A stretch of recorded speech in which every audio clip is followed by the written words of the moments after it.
Yeah, take her to my room like that. Pony in her booty slow like that. But she say make her go slow, make her fuck. Hey guys, and welcome back to my channel. Hey guys, welcome back to another week. Before we get started, make sure you hit the subscribe button, make sure you share my videos, and make sure you leave me a comment. And I have the best news. We made it to 100 subscribers. Ding, ding, ding, ding. Guys, it's so exciting. I mean, you guys are amazing. Thank you so much for hitting the subscribe button.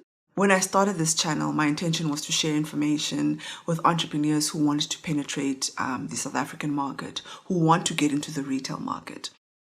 My intention is to always help people.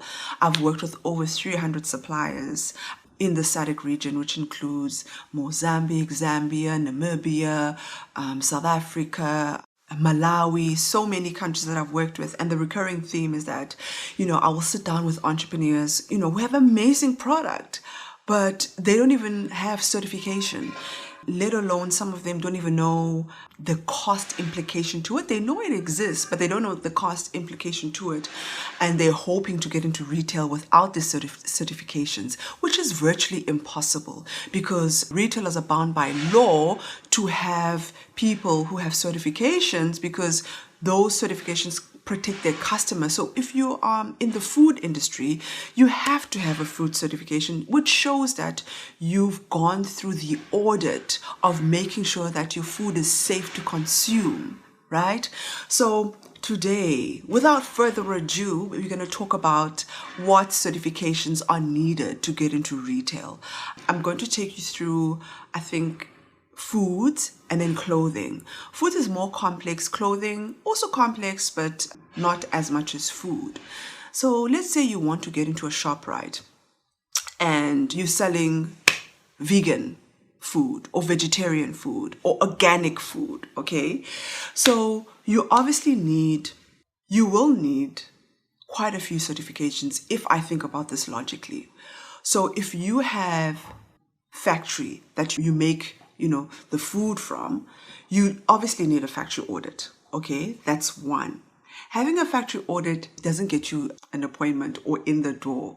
A factory audit is an order to say that you have gone through checking that your factory is safe, it's laid out in the right manner, your staff is safe, and you have the capability of functioning as that manufacturer.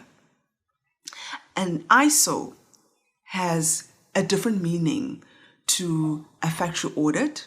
A food and safety audit has a different meaning to having a factory audited, an ISO, and an HACCP certificate. So if you have those three, we can talk. If you don't have those certifications, no retailer will want to talk to you because that means you are not functioning as a legal entity that a huge business like a Checkers, like a ShopRite, like a Woolworths, they can't do business with you. They can't touch you. So the HACCP certificate shows that you are concerned about the safety of your customers, and you've gone through the paces to prove that you are ready to trade. So remember I said that this is such a complicated topic. Remember that I said you are probably, let's make the example that you are supplying organic food, right? So over and above that, you have to have an organic certification that says that your food has been tested and it's completely organic. And the organic certifications take some time because the auditors have to follow from when you plant to when the product has come to completion, where it's grown to its fullest and it's picked and it's then put into your factory. So it's quite a long certification. So if you go and say to ShopRite, I want to supply potatoes and they are organic and they are vegan. Like all of that requires certifications. So I'm going to leave a link down in the description to go and check out a few certification boards that you can contact, who can assist you and say, if you are manufacturing milk, what certifications do you need? If you are manufacturing pizzas, what certifications do you need?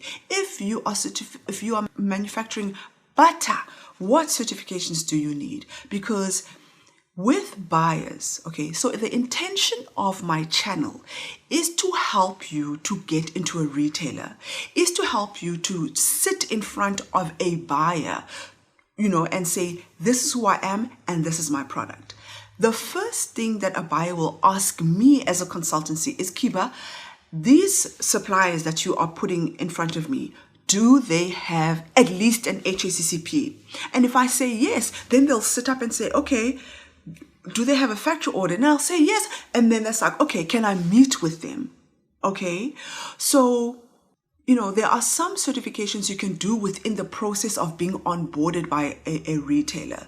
So if you have the basic requirements, which is an ISO, an HACCP certificate, which is internationally recognized. So you can not only get into South African retailers, but you can get into retailers all over the world because it's internationally recognized.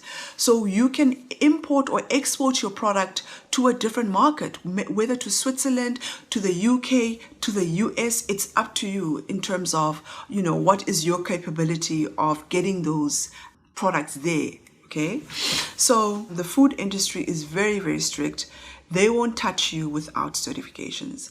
Then in retail, in clothing, the certifications that are needed, that I know before when I introduce my clients to buyers, the first thing they'll ask me is, do they have a factory audit?